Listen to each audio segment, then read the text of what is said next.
Gemeente, staan asseblief tot na die geloofsbelijdenis. Ons toetrede lied is gesang 165, vers 1 en 2.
Ek kyk op na die berge.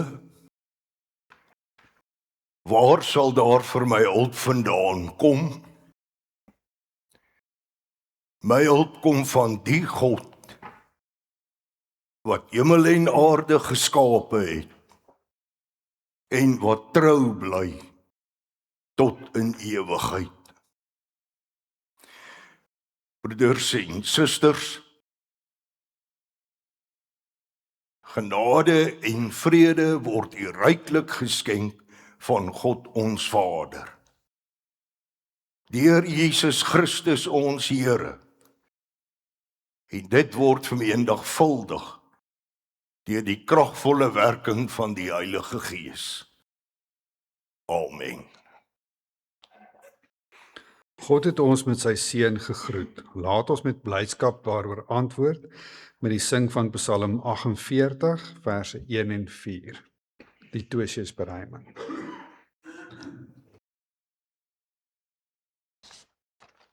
Oh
Kom ons bely ons geloof saam met die kerk van alle eeue.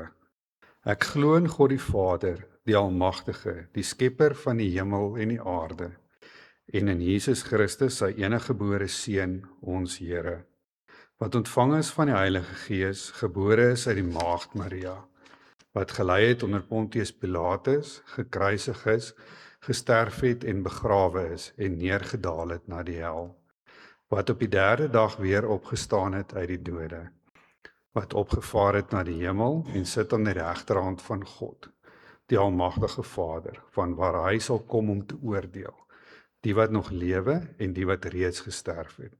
Ek glo in die Heilige Gees. Ek glo aan 'n heilige algemene Christelike kerk, die gemeenskap van die heiliges, die vergifnis van sondes, die opstanding van die vlees en 'n ewige lewe. Amen.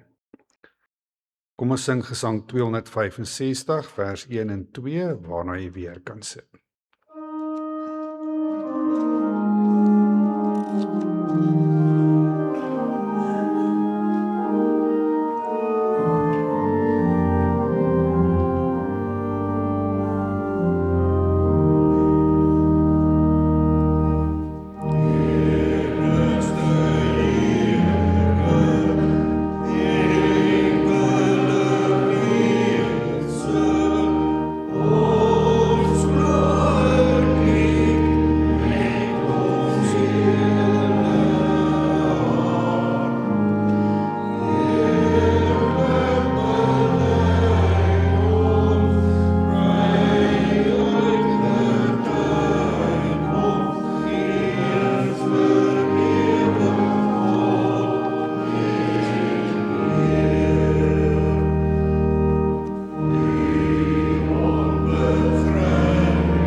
Broers en susters, God se wet eis liefde van ons. Hoor hoe som Jesus die wet vir ons in Matteus 22 verse 35 tot 40 op. En een van hulle, 'n wetgeleerde, het hom met 'n vraag probeer vastrek. Meneer, vra hy, wat is die grootste gebod in die wet? Jesus antwoord hom, jy moet die Here jou God lief hê met jou hele hart en met jou hele sien en met jou hele verstand. Dit is die grootste en die eerste gebod. En die tweede, wat hiermee gelyk staan is, jy moet jou naaste lief hê soos jouself. In hierdie twee gebooie is die hele wet en die profete saamgevat.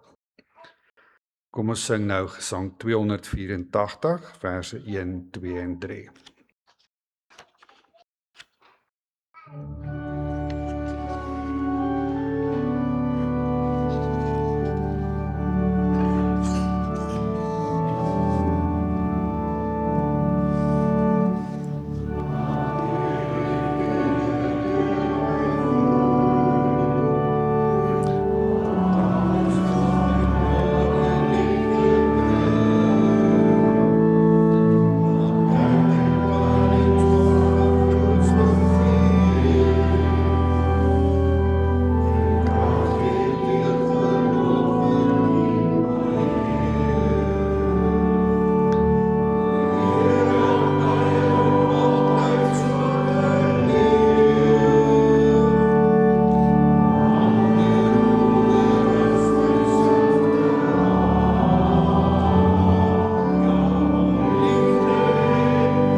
Gemeente van ons Here Jesus Christus. Ons skriflesing kom vanoggend uit die Ou en die Nuwe Testament. Uit die Ou Testament lees ons uit die boek Josua, hoofstuk 12, vers 1 tot 6. En uit die Nuwe Testament uit die Evangelie volgens Matteus. Matteus 16, vers 13 tot 20 en dan hoofstuk 17, vers 1 tot 9. Ons begin met die skriflesing uit Josua. Dit is nie die mees aandagtrekkende skrifgedeelte in die Bybel nie, en daarom vra ek u noukeurige aandag vir hierdie gedeelte. Die Israeliete het die volgende konings van die land oorkant die Jordaan aan die ooste kant verslaan en hulle gebiede in besit geneem. Die gebied van die Arnon-vallei af tot by die Hermonberg en die hele oostelike deel van die Jordaanvallei. Koning Sihon van die Amoriete in Gesbon het geheers oor die helfte van Gilead, van Aroer af aan die kant van die Arnon-bedding, die middel van die bedding, tot aan Jabokspruit, waar die Ammonitiese gebied begin. Ook die oostelike deel van die Jordaanvallei, van die Genesaret meer af, suid, tot aan die see in die Jordaanvallei, die Soutsee, en verder in die rigting van Bet Jesimot en suidwaarts, van onderkant die Pisgahange af. Koning Og van Basan, een van die laaste van die Refaïte, het in Astarot en Edrei regeer. Die gebied waaroor hy geheers het die Hermonberg, Salka en die hele Basan ingesluit, tot aan die grens van Geser en Maaka, en ook die helfte van Gilead, tot aan die grens van die gebied van koning Sihon van Gesbon. Moses, die dienaar van die Here, en julle, die Israeliete, het hierdie twee konings verslaan. En Moses het die gebied aan die stam Ruben en die stam Gad en die halwe Manasse stam as besitting gegee. Toe Jesus in die streke van Caesarea Philippi kom, het hy vir sy disippels gevra: Wie sê die mense is die seun van die mens? Hulle antwoord: Party sê Johannes die Doper, party Elia, party Jeremia of een van die profete. Maar julle, het hy gevra, wie sê julle is ek? Simon Petrus het geantwoord: U is die Christus, die Seun van die lewende God. Gelukkig is jy, Simon Bar-Jona, Simon seun van Jona, het Jesus vir hom gesê. Want dit is nie 'n mens wat dit aan jou geopenbaar het nie, maar my Vader wat in die hemel is.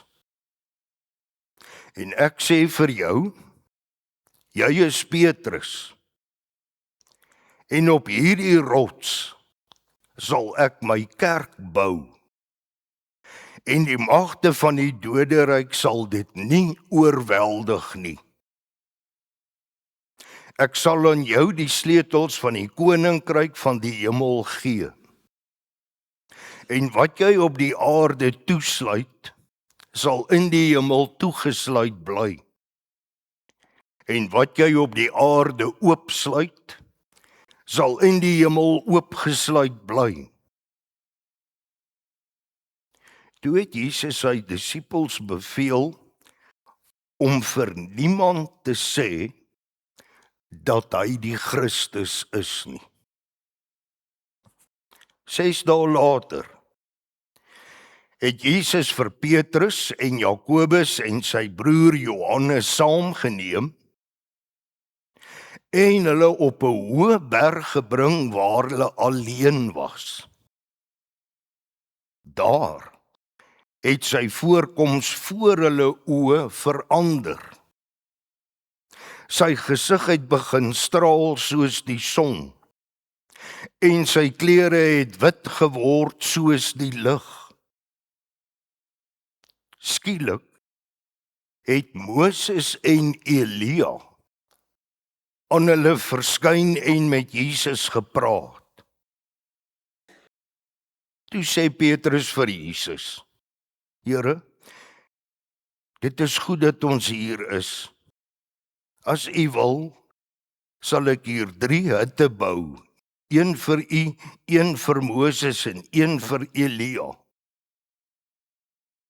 Terwyl hy nog praat, het 'n helder ligte wolk skielik sy skaduwee oor hulle gegooi. En 'n stem uit die wolk het gesê,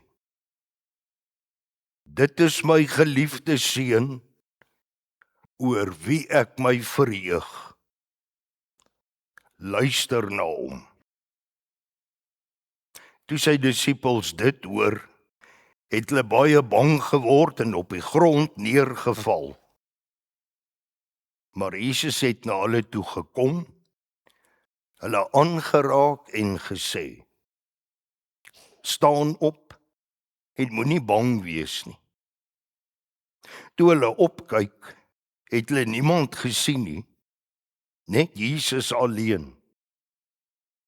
Terwyl hulle van die berg afkom, het Jesus hulle beveel, wat julle gesien het, moet julle vir niemand vertel, voordat die Seun van die mens uit die dood opgewek is nie.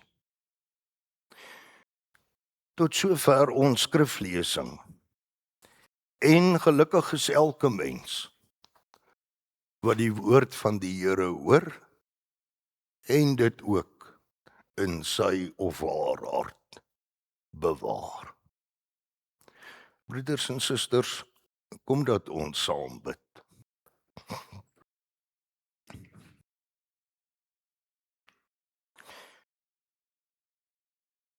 Ons Vader in die hemel, u seun het vernederend mens geword en is gekruisig. Maar triomfantlik het hy uit die dood opgestaan, oorwinnend oor die dood, die hel en die bose.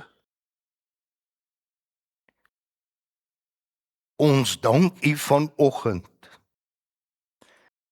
dat die donkerte van ons stikkende wêreld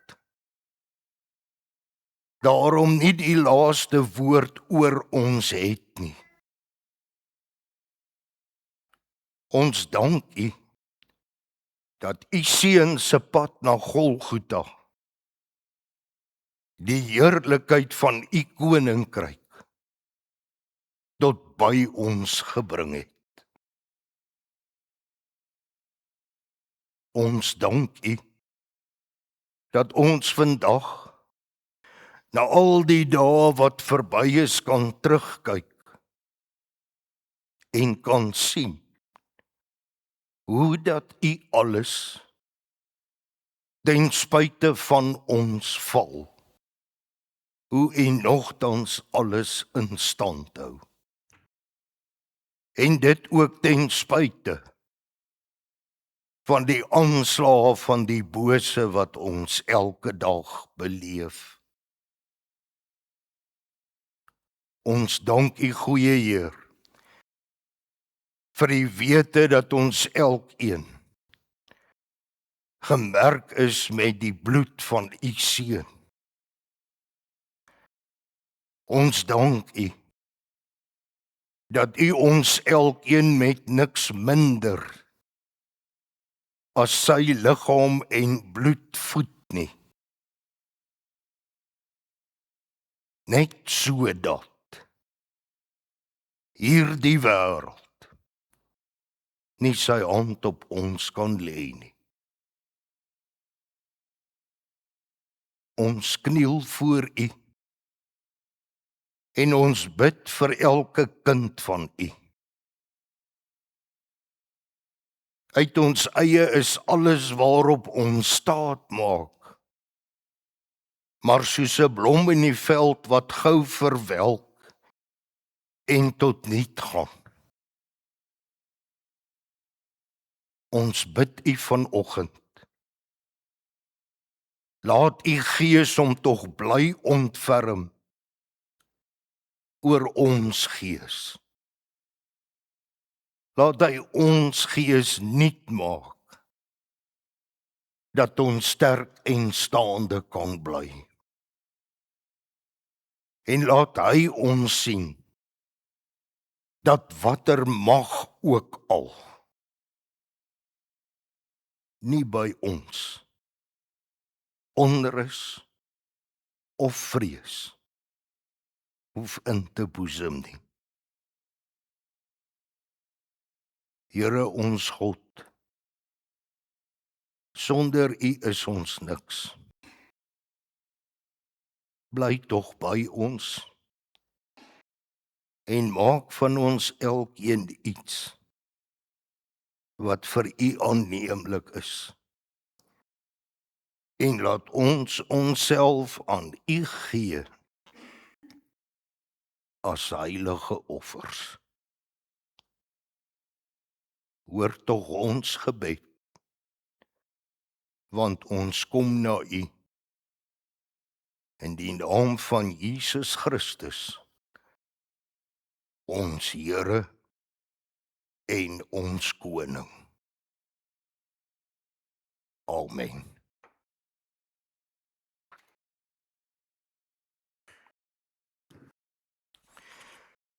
Gemeente, kom ons sing vervolgens Gesang 451, al die 3 strofes. Amen.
Jesus Christus is met sy disippels in die omstreke van Caesarea Philippi. En ons blaai hierby verby, lees hierby verby, want ons weet ouer gewoonte, ons weet die groot gesprek oor geloof in Jesus, die kerk, in die doderyk, in die bose, dit lê nog voor. Ons lees verkeerd. Ons moet weer begin. Die Matteus Evangelie is hoofsaaklik vir die Jode geskryf. En enige Jood wat hierdie evangelie vir die eerste keer sou hoor, sou by hierdie skrifgedeelte toe hy hoor Caesarea Philippi onmiddellik pen oorrent gesit het. En die res sou totaal die mat onder hom uitgehaat het. Die dag toe Israel die beloofde land Kanaan binne getrek het, weet ons baie goed, het hulle in 'n land ingetrek waar die heidene gebly het, die Kanaaniete, met hulle afgode, hulle toordery, wiggelary, bygelowigheid, hulle bose afgode, noem hulle almal alles op. En daarom dat Moses in Deuteronomium hulle dit op die hart bly druk het voor hulle die land ingegaan het. As julle hierdie land ingaan, dan kies julle of vir God of die afgode van die land. En daar's nie 'n grys gebied tussenin nie. Dis of God of die afgode. En as julle vir God kies, dan kan julle vandag al weet, dan sal dit met julle goed gaan. God sal julle beskerm. God sal self die oorloë vir julle voer. Maar lees ons deur die Ou Testament, dan sien ons van dag 1 af. Kon Israel dit maar net nie reg kry om vir hierdie aanloklikheid van die afgode en alles wat dit inhou, om daarvoor nee te sê. Ten spyte daarvan. En onthou, dis nou Joshua wat skryf, wat praat, en hy sê vir hulle, onthou, julle self, of miskien van julle ouers was in die oorlog betrokke saam met Moses teen Og, die koning van Basan, en Sihon van Gesbon. Hulle is verslaan, hulle is tot niet. En boonop is daar die gebied aan Israeliete gegee. Reuben en Gad en die helfte van Manasse het daardie grondgebied gekry uit God se hand. Julle of van julle ouers was nog deel van die oorlog. Maar dan lees ons die Joodse geskrifte en ons sien dat ten spyte van Moses se vermaaning, ten spyte van Joshua wat hier in detail baie vervelig presies sê hoe daar die land verdeel is en hoe dit verower is, het al die legendes van die Kanaaniete oor hulle afgode, hulle plek in Israel se denke oor die wêreld beïnvloed. Dit is verstommend. Wat hoor die Israeliete van Basan by die Kanaaniete? Hulle hoor by die Kanaaniete dat Basan is die poorte van die doderyk. En nou moet ons net 'n bietjie terugstap na Genesis 3 toe, want dit is hier waar die gedagtes begin vermeng. God vervloek die slang. God sê vir die slang, op jou pen sal jy seil en grond sal jy eet.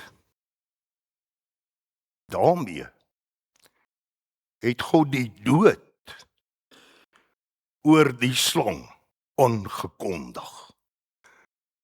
Die slang en sy bose magte en medetrawante, alles wat jy boos kan noem. Want in die doderyk is grond die stapel voedsel. So dis kom die slang grond sal eet. Slange eet nie grond nie.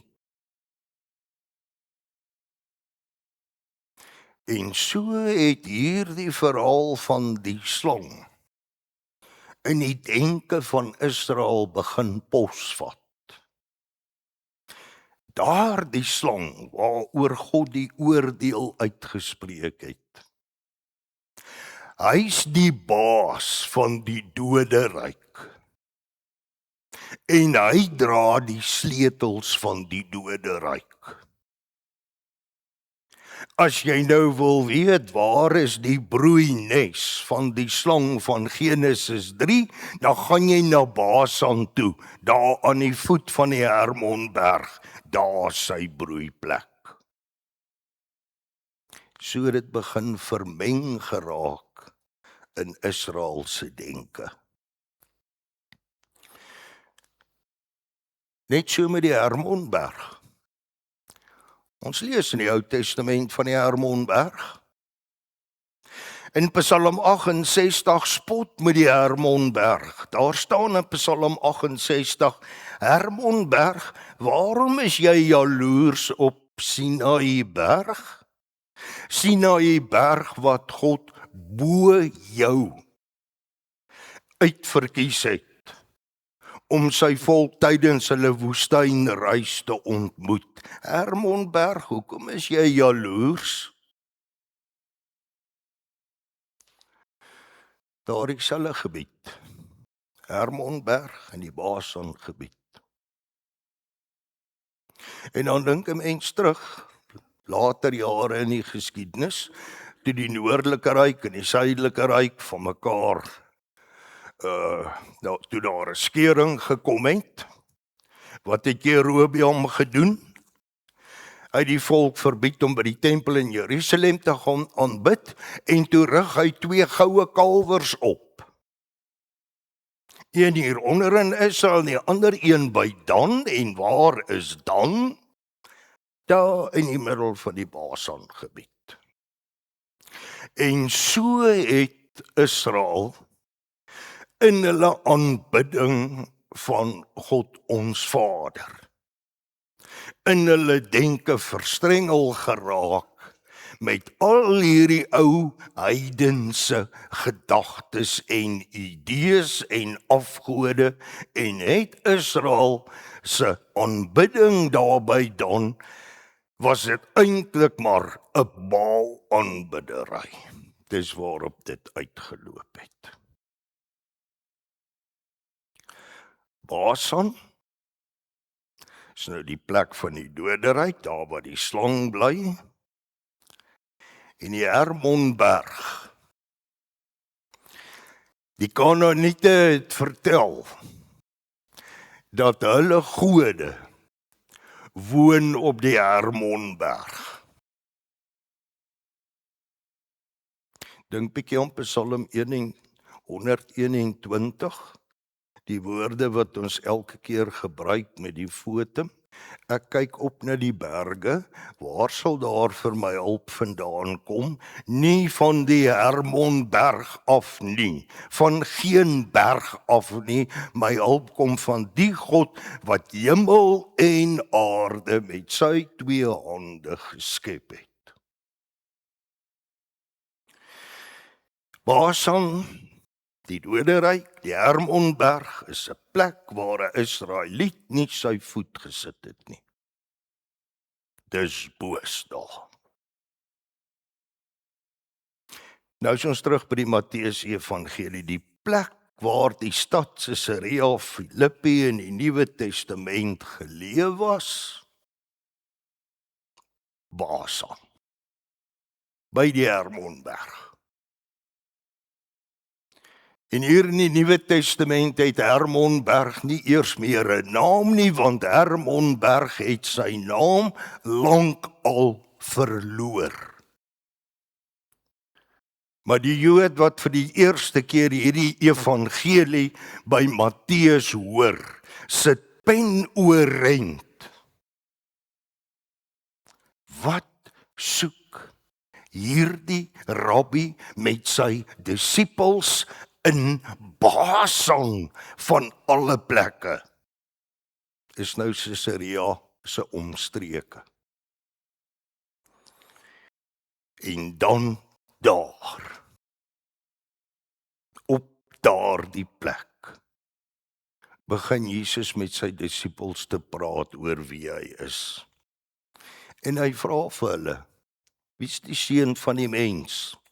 Petrus, bietjie voorbarig soos wat ons om deur die evangelie leer ken. U is die Christus, die seun van die lewende God. En dan begin Jesus met hom te praat oor dit wat hy nou gesê het. En nou begin Jesus met 'n woordspel. Petrus, die manlike vorm, Petra, die vroulike vorm. En dit beteken rots. Jou naam is Petrus. En op hierdie rots sal ek my kerk bou. Watter rots? Op die Hermonberg. Wat? Dis wat die Here Jesus vir hom sê. Ek sal my kerk op hierdie plek bou. En die doderyk sal dit nie oorweldig nie.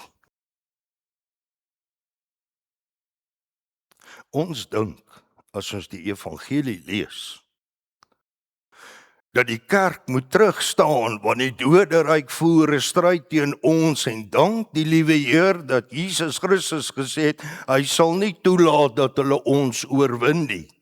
Dis nie wat hier staan nie. Hier staan die kerk is om dit so uit te druk op die oorlogspad. En die kerk begin sy oorlog op die mees boosaardigste plek op hierdie aarde, soos hulle nou destyds daaroor gedink het. Dis wat Jesus vir hulle sê. Daai Hermonberg, met wie Psalm 68 al lankal reeds mee begin spot het, is tot niet. Hierdie Basan gebied,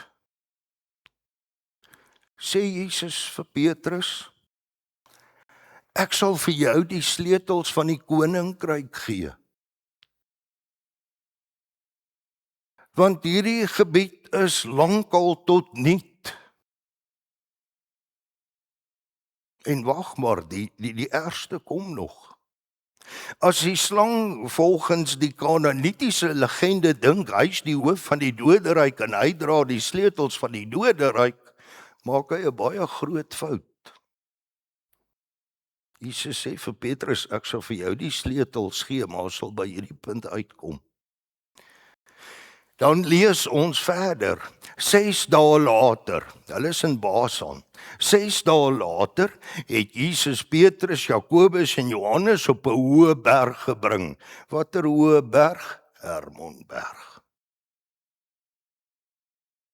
En wat gebeur op daardie berg van die afgode? 3 van Jesus se disippels sien wie hy is. Hy is die Seun van God. Ja, en waarom al gedink het, maar dis die broeiplek van die bose, juis daar gaan staan Jesus en Christus en wys hom aan sy disippels, 3 van hulle, hy is die Seun van God. Die disipel Petrus is nie die rots waarop Christus sy kerk bou nie. Die disipel Petrus is ook nie die sleuteldraer van die koninkryk nie. Jesus Christus self is die rots van die kerk. Jesus Christus self is die sleuteldraer van die koninkryk. Wie egter Jesus as Christus bely, soos Petrus destyds, soos ons vandag,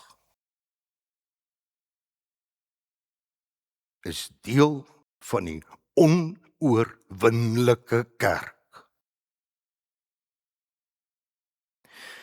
Wie Jesus as die Christus bely,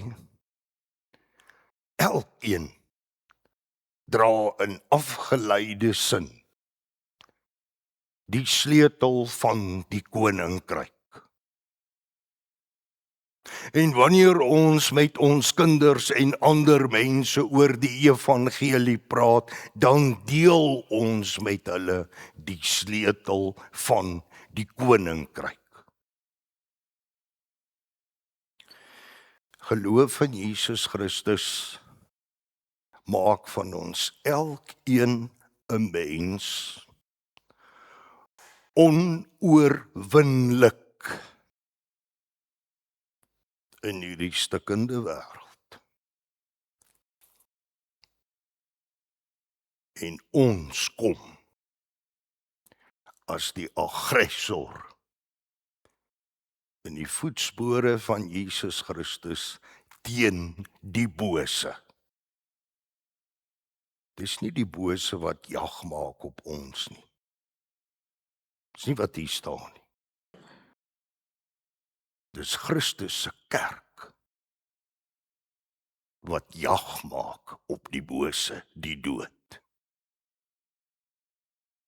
En ons elkeen, net soos ons elkeen en saam die tempel van God is, net so het ons elkeen het ons saam die sleutel van die koninkryk.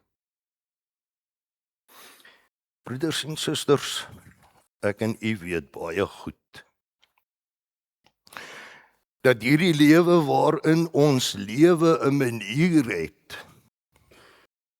om die mat sleg onder jou uit te ruk. Ons gaan deur hierdie lewe, en as ons dit nou met 'n op reis gaan kan vergelyk, dan weet ons baie goed as ons op reis gaan, ons kan probleme met die motor ontwikkel, daar kan probleme kom.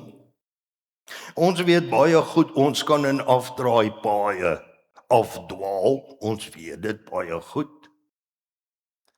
Maar elke keer as ons op reis gaan en ons hierdie moontlikhede in gedagte hou, dink niemand van ons daaraan dat ons moet gereed maak vir 'n verskriklike motorongeluk nie.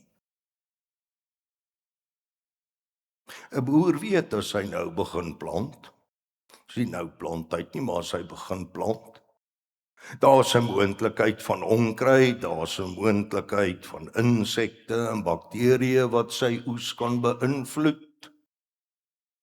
'n Boer weet dat sy beeste siek kan word. Maar ons begin nie die jaar in terme van boerdery nou deur daaraan Dit dink, sê nou net hier kom 'n verwoestende droogte of die hele kudde vee vrek uit nie. Sien hoe ons so oor sake dink nie. En tog, dit kan gebeur en dit gebeur. En as dit gebeur, dan is die mat tog so onder ons uit. Selfs ons geloof. Terwyl dit die skat is, die sleutel is,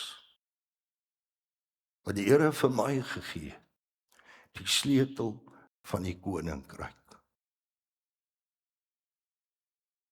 Ons kan maar net in hierdie stikkende wêreld bid.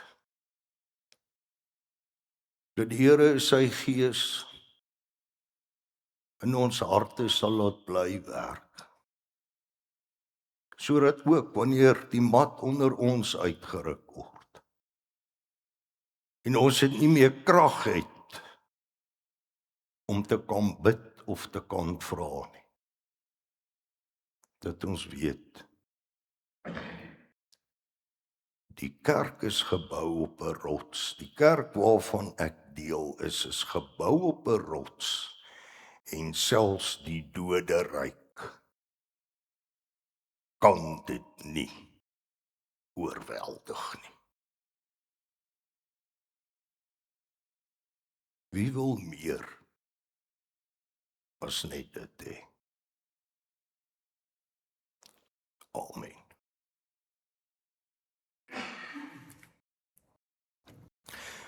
Ons slotgesang is gesang 417, al 2 die strofes.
Ontvang die seën van die Here en gaan in vrede.